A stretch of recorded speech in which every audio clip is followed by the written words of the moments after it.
But I can tell you right now, the Ohio is getting a lot of chemicals. It has to be. I mean, you know, it's because all the rivers were collecting everything. But what's coming out of the ground? You know, what all these small tributaries that lead into the main arteries. And I know they claim that, you know, they're not dumping now, and they're recycling the water, and they put it in the impoundment ponds. But those impoundment ponds leak. We've got people in court.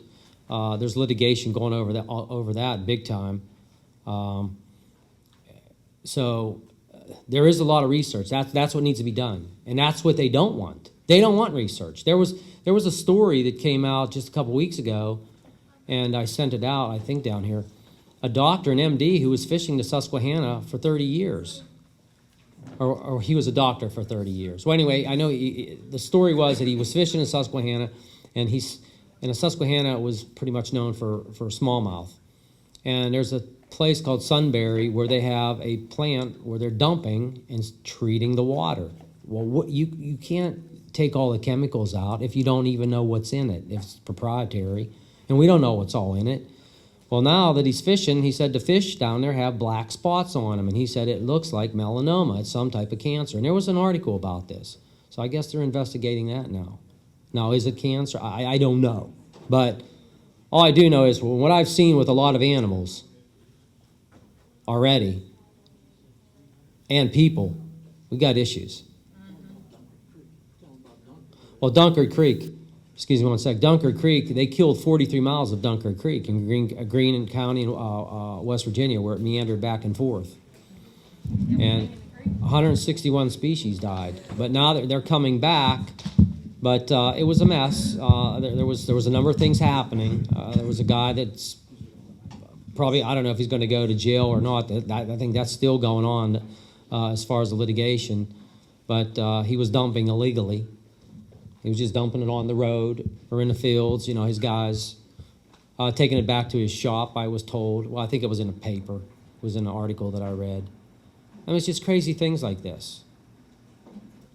You just mentioned about the Ohio River, and that's visible, but the largest aquifer, you keep talking about the aquifers, maybe a lot of people are not aware that the largest river that crosses Illinois is the Mahomet, and it's underground river that was covered by the last glaciation just north of Champaign, Illinois, and it runs from Pennsylvania through Ohio, through Indiana to about where the Mississippi is, and then diverts. But most of the towns in the northern areas of the state are on aquifers and deep wells 5,000 feet down for the water supply. We're down here in southern Illinois, it's open lakes. So these aquifers could really have monumental problems with this fracking down deep that would affect those aquifers for somebody in, say, Champaign County, and they wouldn't even know what had happened. Water runs in circles around the earth. It's constantly moving. Eventually it all pretty well intertwines, so to speak, from ocean to sea to Brighton Sea, whatever. So, you know, if you're affected one place, eventually it's going to go all over the place, especially like you're saying, if it's in other countries, it's already happening planet-wise. Like you're saying, these people should be accountable for, like you said, murder and on, you know, causing environmental major problems, you know. People are, there's a lot, what you just said, there's a lot of truth to that statement. They are literally getting away with murder. Oh, yeah, absolutely they are. Well, They are. And you're talking about household chemicals, Febreze, all these companies, you think they aren't getting away with murder? Sure. Fluoride in your toothpaste, which is poison. Read your toothpaste, Crest. If you swallow more of this product and need to brush your teeth, call the Poison Control Center. It's all over the place. Most people's houses, they don't realize from using all these Lysol and all these so-called sprays that kills these germs are 10,000 times worse than the germs. You know, I used to work for EPA in Springfield, Illinois. I didn't do environmental work. I was the architect, but I dealt with them from the director all the way down because every office in there I had on a computer. You know, there's good things that EPA has done. There's a lot of main thing, like you're saying, because of money, they ignore everything. They don't care. And these same people that's doing this, they don't have enough brains to realize They're killing their own children and grandchildren. Well, that's the truth. It's affecting everybody. Oh my, Buck, you got 100 billion, you want 200 billion? For what? Right. Like he was saying a while ago, if you haven't got air to breathe, clean air, if you haven't got clean water and a place to grow your crops, you're done. That's exactly It's over. right. That's exactly It's right. sad. They don't have a heart, a conscience. I don't know how these people sleep at night. All I know is I was a multimillionaire when I had my farm, and I had a value of life. I don't have that now, and you know, I got paid for my farm, but now I've got to start all over, which I don't have a problem starting over. No, I lost it in a lawsuit, but I can't elaborate on that right now. But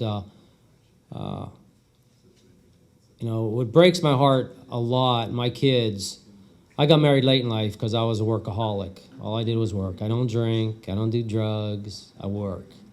And I hunt, and I fish. I love the land. I should have been a Native American Indian, to tell you the truth. I love horses. I've had horses my whole life. Of course, I had to get rid of my horse. I couldn't even keep my horse in because these guys were knocking my damn fences down. I'm fighting with these guys day in and day out. I mean, it was unbelievable. So, but anyway, what breaks my heart, you know, at home, I have a little boy who's going to be 6 in September, and I have my little girl that just turned 7. And every year I get a Christmas tree, a live one, so that I could plant it. You know, and then we could always kind of refer to, hey, that's when you were 2 years old, there's your tree. Well, my little girl, her tree for her first year, you know, it's still alive. It's out the farm, and she'll say, can we go see the tree, Dad? No. I know because we don't own it anymore, right? Well, but can you talk to him? Maybe we could go see it. Or can we go see the pond? No. Can we go up to the garage? No. I hate those people, Daddy. I hate those people. All right, 7 years old. And she was doing this when she was 6. And my little boy, he'll say, we'll go in the restaurant. Daddy, is that drilling water? I'm like, oh, God. It's got to end. It really does. And I know it's a big thing to say because it's a hard thing to accomplish because it is hard to bring people together. But I could tell you right now, this fracking is bringing people together. Good. I mean, it's not good to fracking. Well, it's bringing people together, unfortunately. Yeah, oh yeah, it's waking up this country. It's waking up a huge animal, and they know it. Oh, yeah. Absolutely. And we outnumber them. Oh, yeah. We all have to, like I say, we all have to stand together. And everyone down here, please keep your lines of communication open. Do not let these guys divide and conquer you like they're doing all around the country because they use the military tactics. Oh, yeah.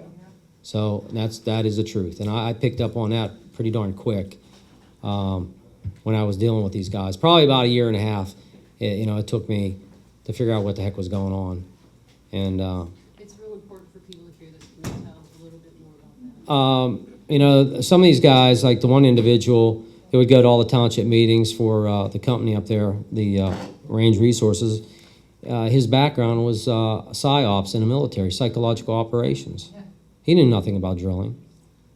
A number of these folks, they're spokespeople in this business. They don't know anything about drilling, nothing. They never worked in it. They never been in the mud up to their butt. They never had that cold steel on them, or pipe dope on them, or anything else. But they get paid, and they're taught what to say. And they want to keep the public totally confused. That's what they do. They keep you confused. Well, they own all the media, so you can't read nothing. Well, that's exactly right. They own the media. They come in and they dominate. We couldn't even get a commercial done last year. We got the money together, and I shouldn't say we, but the big organization in Pittsburgh that's against it, we got the money together to do a commercial, and none of the media would let us do an anti-frack commercial. But they did this year. So we got it on the radio, and there's more coming. Because as I think Councilman Doug Shields said, ex-Councilman Doug Shields from city of Pittsburgh, Pittsburgh is going to be the next Gettysburg for fracking. The politicians have been for it the whole time. Again, follow the money. You got to follow the money. That, these guys are getting contributions from the industry. They lobby in industry. They've got lobbyists down there every day. So that's nothing new, and that's what you're up against. As far as the political aspect of it, I don't get into that other than what I know. And again, you follow the money, which we've already done a lot of that. And if you get onto the Marcellus-shale.us, the fellow that created that website is phenomenal, and he followed a lot of the money contributions from the PACs and everything else with the politicians in Pennsylvania. It's mind-boggling. And our governor received almost $2 million. So, but that's how it works. This is nothing new. This is industry. Money exchanges hands to get the favors done. That's how it always works, and unfortunately, that's how it's always going to work, but unless the people stand up and start fighting. We have to love this land, we have to love this air, and we have to love our water that we drink and take in our bodies more than we love that stack of cash, because that stack of cash, once those three things are gone, that stack of cash, you've seen too many movies, what happens when you're left with all the gold and everything and nothing to drink, nothing to eat, nothing to breathe. It's not going to do you any good. I'd like to say on behalf of our nation and as behalf of a solidarity, thank you very much for the courage that it took for you to come here and do this with us. Welcome. Thank you.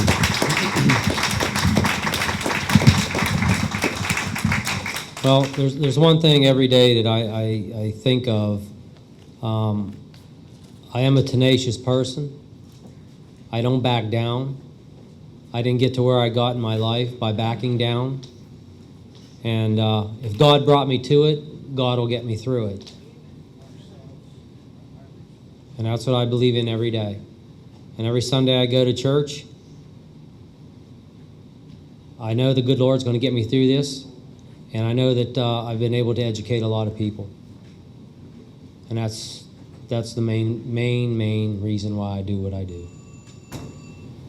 Get the truth out.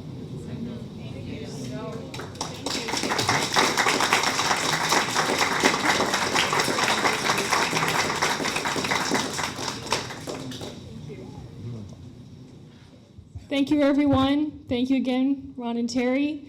This concludes our meeting. Feel free to talk and enjoy snacks.